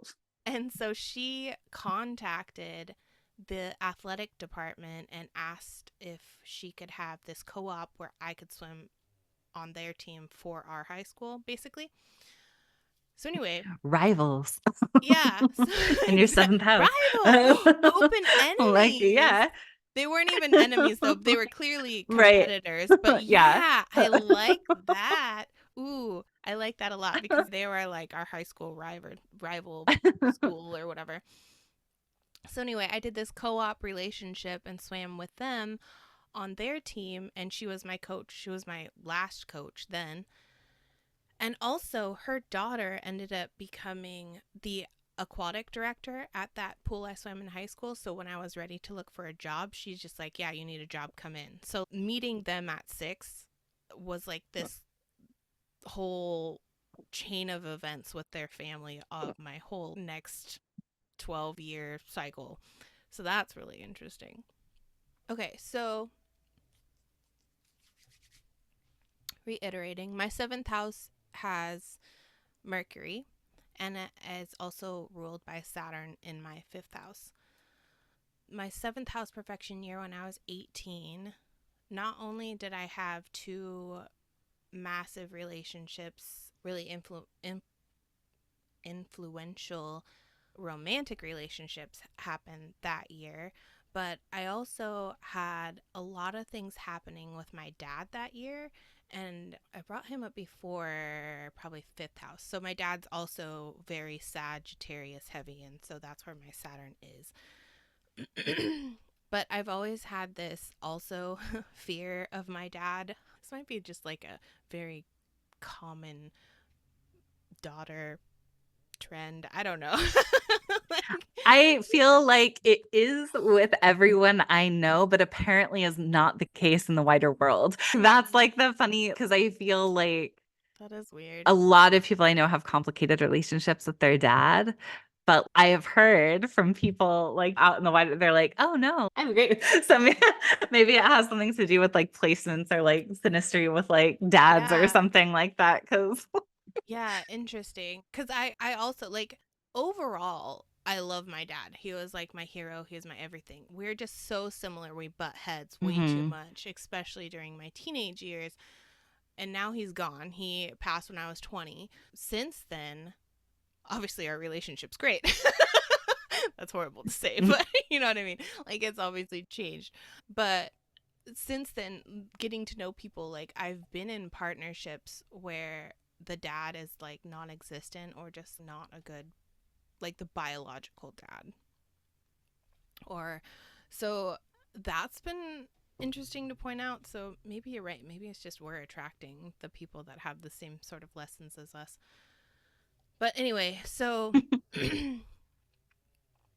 I've had this fear of him, and he was also very strict. He was a very Saturn, Saturn, my Saturn in Sag, so I viewed him as very disciplinary, even though other people did not view him that way. But the year I was 18, I actually got a curfew of 8 p.m. on school nights, which I've never had a curfew before, 8 p.m. ever. is rough. It is That's an so rough, early curfew. in my opinion, unwarranted because I was honestly not doing anything. I was a very good kid until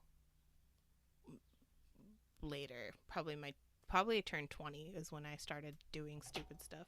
Because I'm like, well, everyone thinks I'm a shitty kid, so I might as well do shitty things. Anyway, no, that's not true. So anyway, when I was 18, I got this curfew of 8 o'clock. And one day I had this news, Mercury in the seventh, that an important person in my life had a, say, life threatening incident type deal.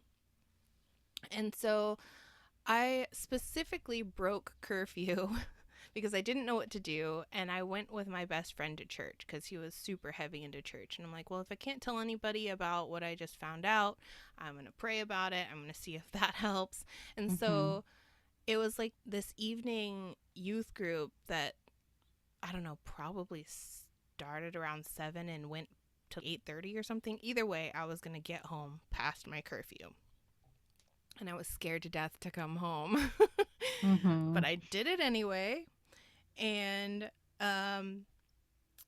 I took even longer because I sat with my friends in the parking lot and was like, I don't want to go home to my dad. He's going to be so pissed.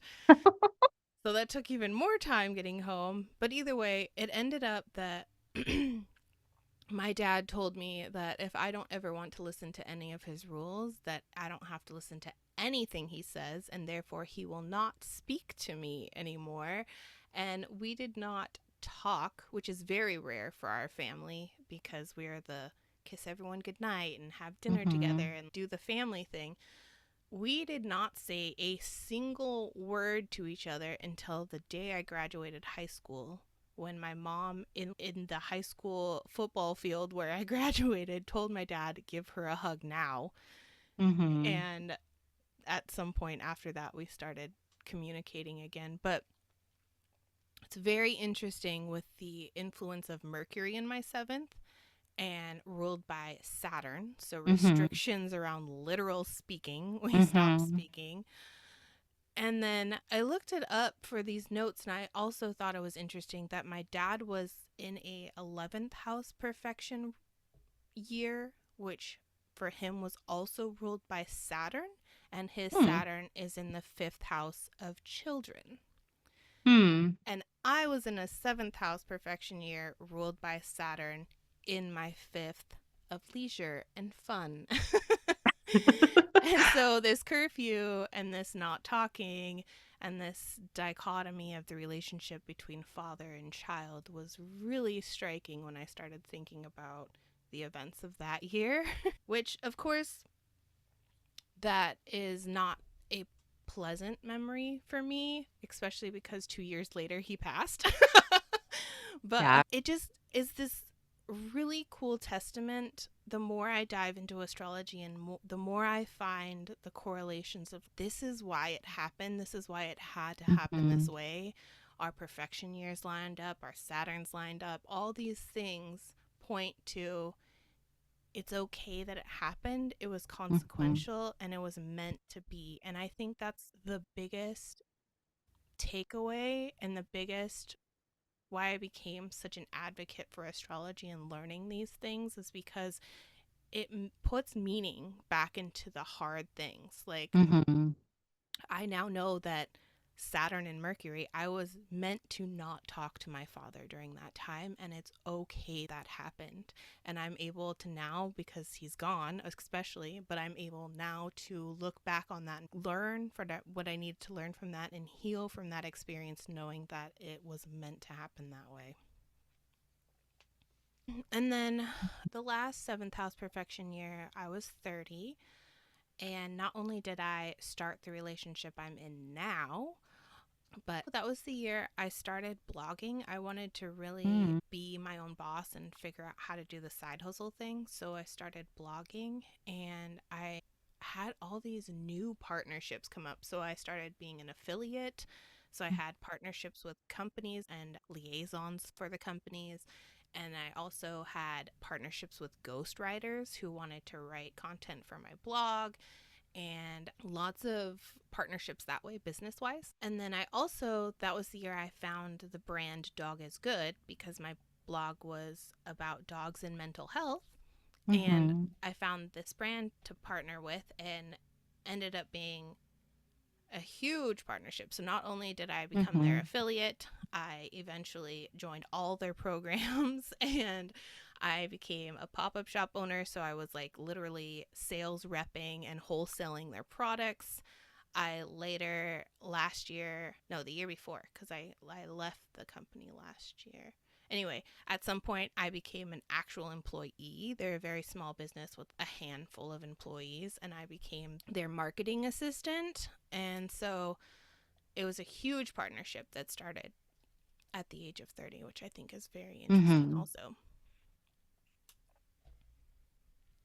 Okay, and we're back for another day. We are going to take a look at the chart for John Legend, John Lennon for the seventh house chart example. All right. So we have an Aries rising, which puts Libra on the seventh house. And within the seventh house, we have Mars and the Sun. So when I think of Mars in the seventh house, I think of learning how to properly fight within relationships. You know, that Mm-hmm. obviously we don't want to fight, but you know, like negotiations and like how to assert yourself in the correct way, right? Mm-hmm. And it's interesting because his chart ruler, Mars, right, is in the seventh house, kind of like my chart ruler of the sun, because I'm a Leo Mm-hmm. rising, is also in the seventh house. So it plays really heavily on how he shows up and these thoughts of himself within the relationship. And of course, he does have that sun there, so his identity is also wrapped up in his interpersonal relationships that way.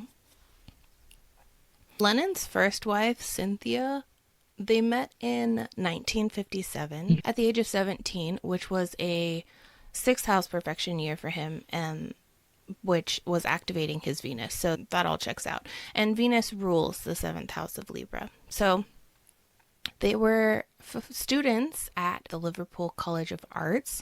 So I think that's really interesting when we think of schooling and the sixth house, kind of like your day to day work, right? You're like a full time student. And then Venus, that art aspect, bringing in the Venusian. Mm-hmm. So at first, I don't have Cynthia's chart, but she was like noted that at first she was really intimidated by him and his attitude. And that might be a tiny bit of a red flag, but she she kind of went with it and he asked her out and she was hesitant and he was quoted shouting, but who knows, right? This is all like hearsay, but saying, I didn't ask you to fucking marry me, did I? I'm just asking you out on a date. It's just like showing that. that. Yikes. Oh man. I know it sucks because like we used a Beatles reference like last episode, and then I like was talking them up, and then I didn't really know much about John Lennon's like personal life. I knew that he was an abusive asshole. Yeah. The thing is, I loved as a teenager, I loved the Beatles, right? And there's some songs I really love by them, but John Lennon is not. Yeah, so I'm a little disappointed, but it's a good learning teaching moment. And Mm. not to say that every Mars in the seventh house, if you're doing synastry with a partner or something, that is not always going to show up this way. This is just one Yeah. way it manifested. So don't Yeah, freak the out. the placements can definitely even subtle shifts, I think, in the placements because Andrew Tate, who's like a big misogynist bro podcaster or whatever, him and I were born apparently just like days or like a couple of weeks apart. So all our planets are in the exact same places. It's Mm. just that he's a Gemini rising. That's like the only difference, Oh, right? So just subtle differences can make a huge, or even just like how, even if you were raised the exact, even if you have the exact same placements, right? Because these things can manifest differently. yes. So that whole thing of you date a Sagittarius and you had a bad experience, it doesn't mean all Sagittarius people, right, are going to have the same issues, just potentially like similar energies at work, I guess. But Right, right. Exactly. So don't freak out. yeah. um, and we'll look at some positive Mars aspects in a little bit later. But that first initial, how do I assert myself within relationships? I'm just Mm-hmm. asking this chick out. She's kind of freaked out. Mm-hmm. And so I yell, I assert myself too much. So learning that balance, especially in Libra, because we're doubling down on that balance aspect, like Mm-hmm.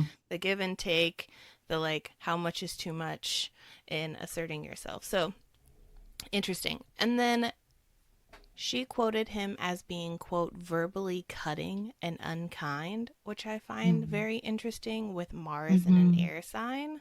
Like, verbally cutting is a Mm-hmm. very specific explanation, I guess, which was Mm-hmm. cool. Okay, so then later he meets Yoko Ono, right? And his attitude towards women kind of is still a little shaky at this point, or towards relationships. But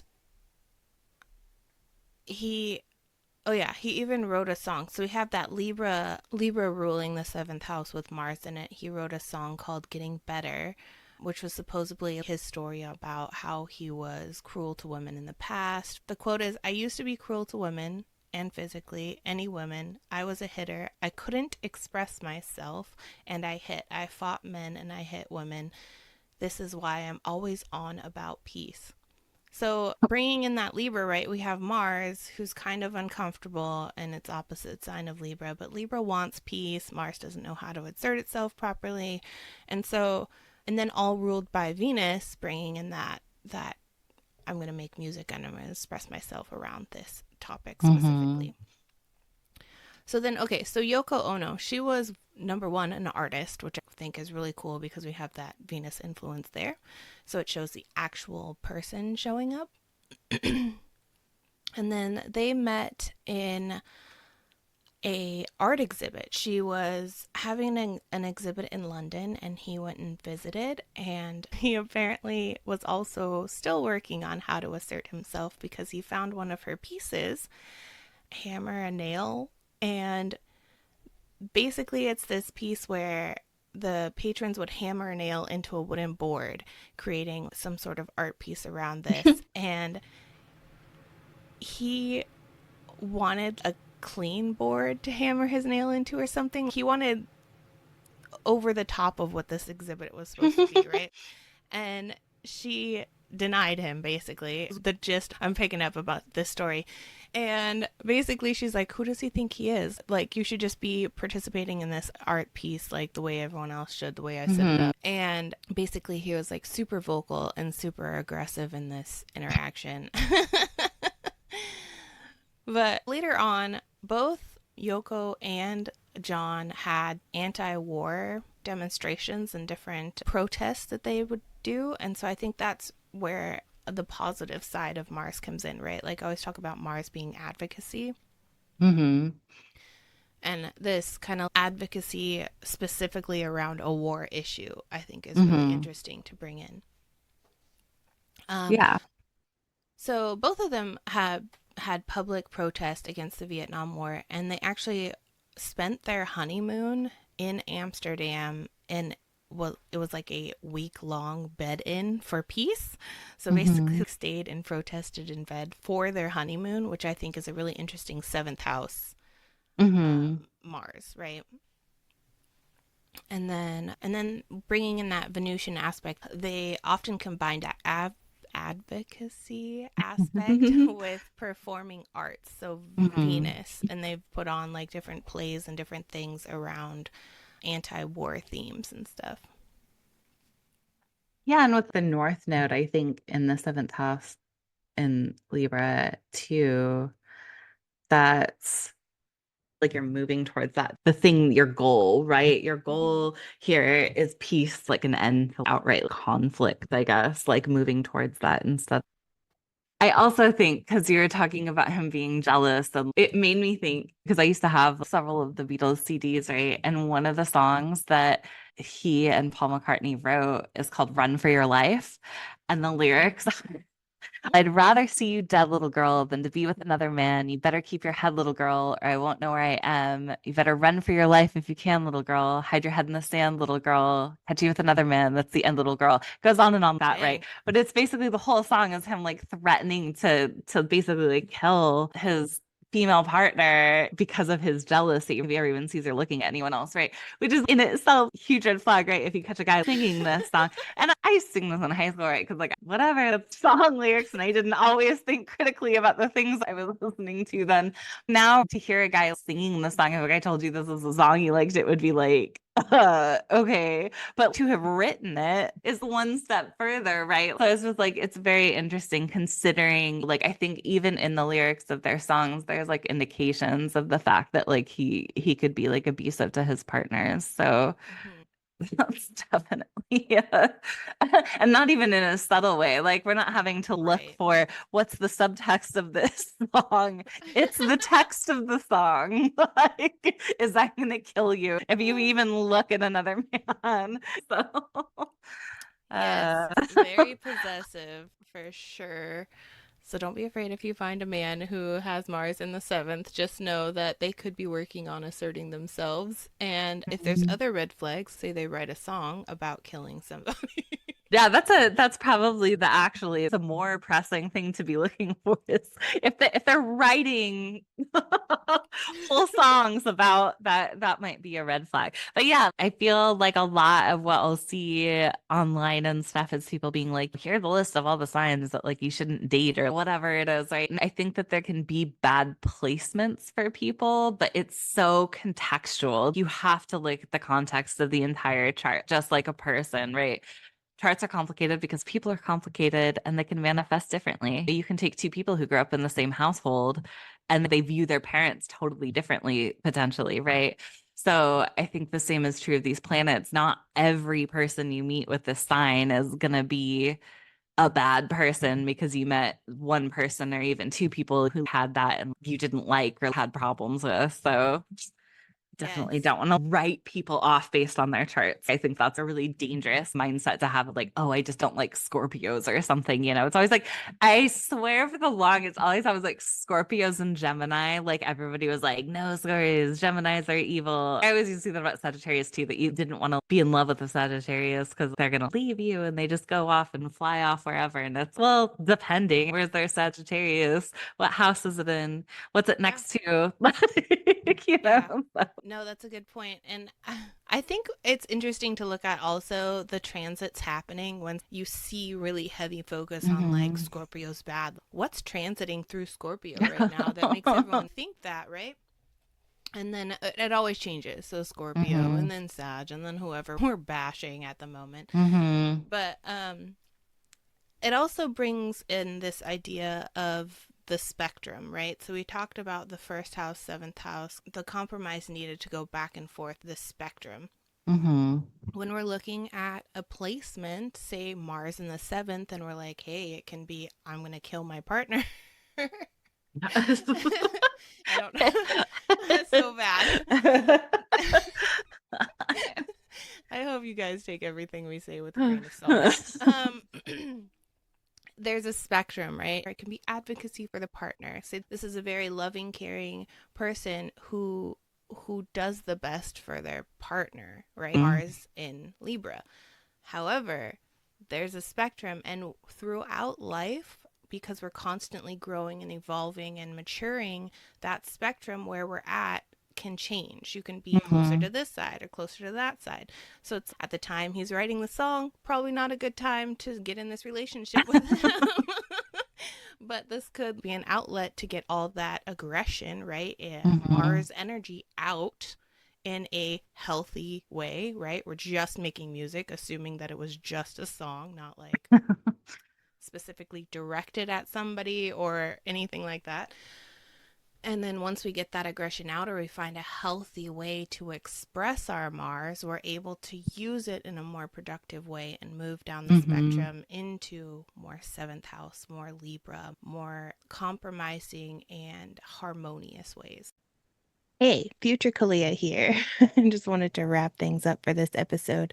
So, when we're thinking about the seventh house, a lot of us think about relationships, right? But we want to expand on that, as you've seen through this episode. And if you followed us throughout the whole series, we really reiterate this idea that the chart is a holistic tool, right? It's really difficult to pinpoint or isolate certain areas of the chart by itself because all the houses could be interconnected with the rulers or other planets or things like that. And so when we're looking at the topic of relationships specifically, yes, we can definitely look at the seventh house to view some ideas about our relationships, but we want to take in other context clues.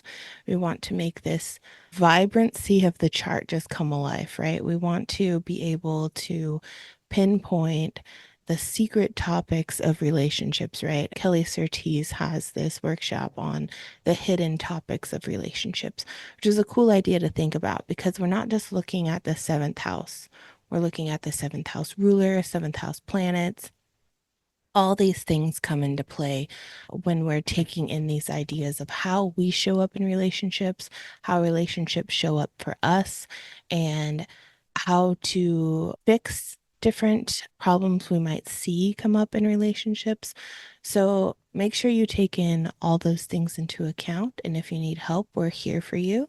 If you love the podcast, or if you don't, we still want to hear from you how we can improve, whatever you would like to say. You can reach out at our11thhouse.com. There's a voicemail option, there's a contact form option.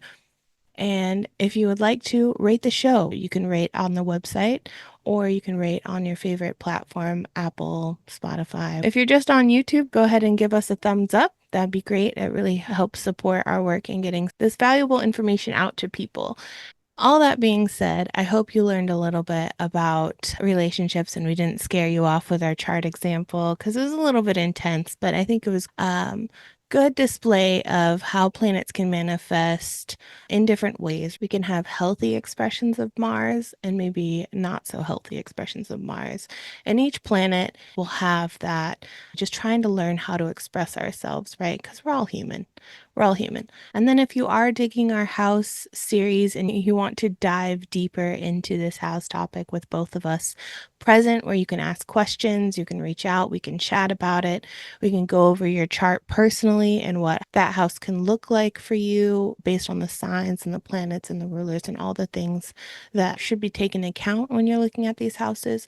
Go ahead and sign up for our Artful Houses series. There should be a link in the show notes, or of course, if you're on our website, there will be a sign up form to get notified for any happenings with the Artful Houses series. I think that's a really helpful way if you need more guidance to show up and really be present with your chart, and we can walk you through how these things can help or hinder you. And of course, like we always say, if there is a hindrance or a wound of some sort there, there's always the antidote and how you can work around those dynamics and relationships so that we're all happy and healthy and thriving. Until next time, friends, I'll see you later.